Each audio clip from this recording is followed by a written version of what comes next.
Hello বন্ধুরা, good morning. দেখো আজকে আমি সকাল থেকে ভিডিওটা শুরু করলাম। আমি ঘুম থেকে উঠেই প্রথমে ঘরটা ঝাড় দিয়ে নিচ্ছি। ঘরটা ঝাড় দিয়ে নেওয়া হয়ে গেলে আমি সমস্ত পাপোশগুলো ঝেড়ে আমি জায়গায় জায়গায় পেতে দেব।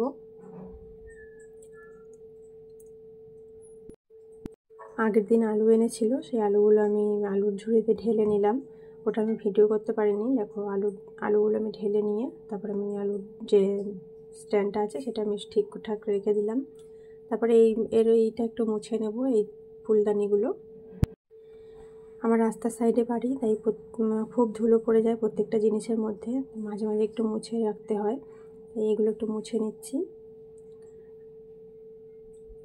আর এই 2 থাকের তাকটা আমি অনেক দিন আগে কিনেছিলাম, এখন খারাপ হয়ে গেছে, একটু ভেঙে ভেঙে গেছে জায়গায়। তো এখনও চলছে, তার জন্য আমি গুছিয়ে রেখে দিয়েছি এর মধ্যে, এখনও ফেলিনি। ছোট ছোট কাচের শিশিগুলো আমার একটা বড়টা হচ্ছে একটু জুস ছিল ওর মধ্যে, আর ছোটটা তো রিমুভারের বোতল। রিমুভারটা শেষ হয়ে যাওয়ার পরে আমি আর বোতলটা ফেলিনি। খুব ছোট্ট, খুব কিউট লাগছিল দেখতে, তাই আমি এরকম কালার করে রেখে দিয়েছি। ওর মধ্যে আমি সোলার বলগুলো লাগিয়েছিলাম আঠা দিয়ে, কিন্তু সেগুলো পড়ে গেছে, এখন ফাঁকাই আছে। পরে আমি ওটা কালার করে দেব। তো একটু ফাঁকা ফাঁকা লাগছিল তাকটা, তার জন্য এই পুতুলটা এনে রেখে দিলাম। দেখো কেমন লাগছে এই টেবিলের কোণাটা। তো সকালের পরিষ্কারের কাজ শেষ, টুকটাক যা পরিষ্কার করার ছিল সেগুলো পরিষ্কার করে আমি এখানে চা বানাতে এসেছি। চা করে নেব। আগের দিন রাত্রেবেলা দুধটা এনেছিল, আমি তখন আর জাল দিইনি। এটা আমি ফ্রিজে রেখে দিয়েছিলাম, ডিপ ফ্রিজের নিচে যে তাকটা থাকে সেখানে রেখে দিয়েছিলাম। তাতেও দেখো বরফ হয়ে গেছে, বরফটা এখনও কাটেনি। তাই জল দিলাম কিছুটা, জল মানে যতটা দুধ ছিল ততটাই জল দিলাম। তারপরে বরফটা কেটে যাওয়ার পরে আমি এখানে 3 কাপ মতন জল নিয়েছি। আমার মেয়ে বললো আজকে চা খাবো, তার জন্য। আমরা চাটা খেয়ে নেব, তারপরে অন্য কাজে চলে যাব।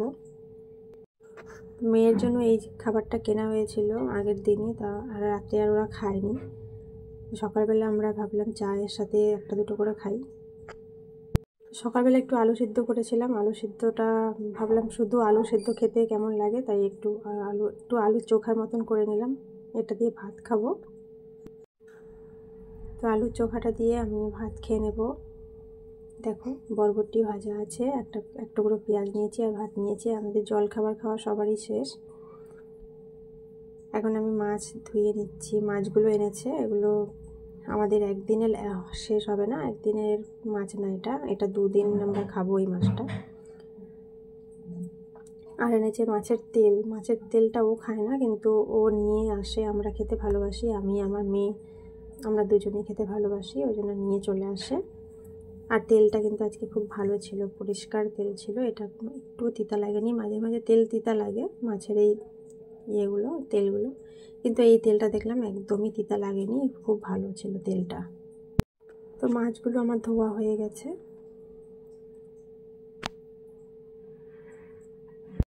মাছের তেলটা আমি বানাবো, তার জন্য আমি কেটে নিয়েছি এখানে ছোট্ট ছোট করে আলু আর বেগুন।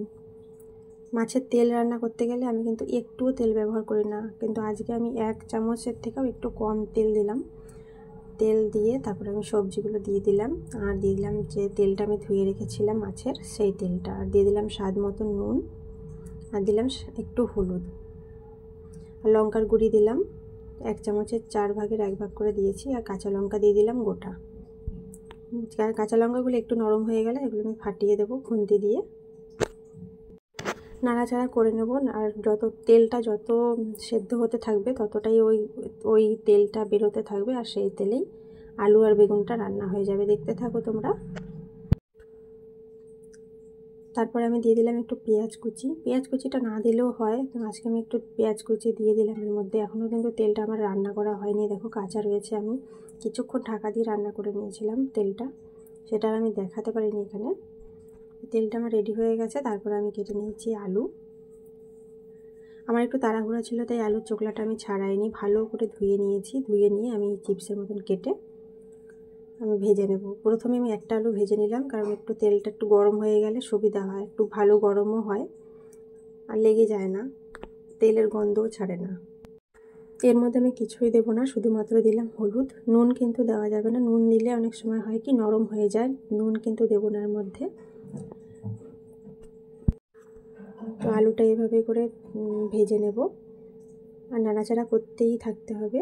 দেখো নাড়াচাড়া করতে করতে আমি আলুটা ভেজে নিয়েছি, আলুটা কিন্তু মুচমুচে ভাজা হয়েছে। এখন যতটা না মুচমুচে, একটু পরে যখন ঠান্ডা হয়ে যাবে তখন কিন্তু আরও মুচমুচে হয়ে যাবে। আর তারপরে আমি মাছগুলোকে নুন হলুদ মাখিয়ে রেখেছিলাম, যতগুলো মাছ আমার দরকার ততগুলো মাছে আমি নুন হলুদ মাখিয়ে রেখেছিলাম। তো মাছগুলো আমি ভেজে নিয়েছি, মাছের আজকে ঝোল করিনি। দেখো আমি সব কিছু রান্না করার পরে আমি ওকে ভাত খাইয়ে দিয়েছি, তারপরে আমি ওষুধটা খাওয়াবো। 10 ফোঁটা দিতে হবে ওর মধ্যে, তা ওগুলো আমি দেবো। তো ও দিতে গিয়ে দেখো অনেকটা দিয়ে দিয়েছে, যখন ফোঁটাগুলো ফেলছিল তো 2-3 ফোঁটা করে একবার পড়ছিল। তো ওষুধটা আমি বললাম তুই যখন ফেলেছিস খা। তবে ও এই ওষুধটাও একা একাই খায়, কিন্তু অ্যালোপ্যাথিক ওষুধও খেতে পারে না, তার জন্য আমি ওকে হোমিওপ্যাথিক ওষুধ এনেছি। খুব জ্বর কাশি হয়েছে ওর।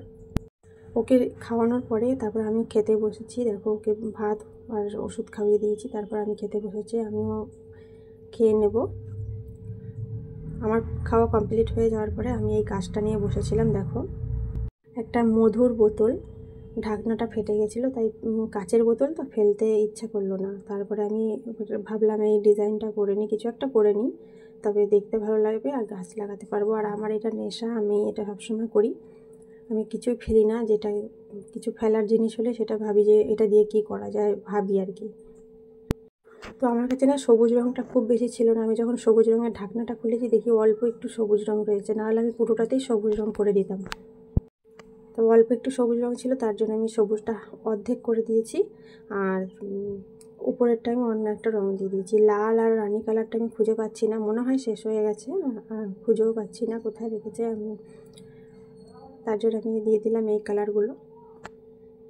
এই যে এই জায়গাগুলো দেখছো, এগুলো আমি যখন একবার রঙটা দিয়ে শুকাতে রেখেছিলাম, আমি অন্যদিকে গেছি আর আমার মেয়ে দেখো রঙগুলো খারাপ করেছে। হলুদের মধ্যে সবুজ আর সবুজের মধ্যে যে আবছা আবছা দেখছো ওগুলো সব উঠিয়ে দিয়েছিল। তারপর আমি ভাবলাম এখানে কিছু একটা করে নেবো, তারপর ওইখানে আমি ফুল করে নিয়েছি, নাহলে আমি কিছুই করতাম না। এই যে এই জায়গাগুলো ওটা ফাঁকা রাখার ইচ্ছা ছিল, কিন্তু কিছু করার নেই। দেখো এখানটা এত খারাপ করেছে, দেখতে ভালো লাগবে না, তাই নিচে একটা ফুল আর উপরে একটা ফুল আমি করে দেবো। তো আমি কিন্তু এই আঁকাআঁকি করতে খুব একটা ভালো পারি না, কারণ আমি আঁকা কোনো দিনও শিখিনি। তো আমি যেরকম পারি আর খুব শখও হয় আমার করতে, আমি যেরকম পারি সেরকম করে নিচ্ছি। দেখো আর আমি ব্যালেন্স পাচ্ছিলাম না, আমি ক্যামেরার সামনে ধরে রাখতে হবে, আবার নিচেও রাখা যাবে না, নিচে রাখলে ওই পিছনের রঙগুলো লেগে যাবে, অনেক মানে অসুবিধা হচ্ছিল। দেখো শূন্যের উপরে রাখা, হাতের উপরে, নিচে যদি রাখতে পারতাম তবে হয়তো আরেকটু আঁকাটা ভালো হতো।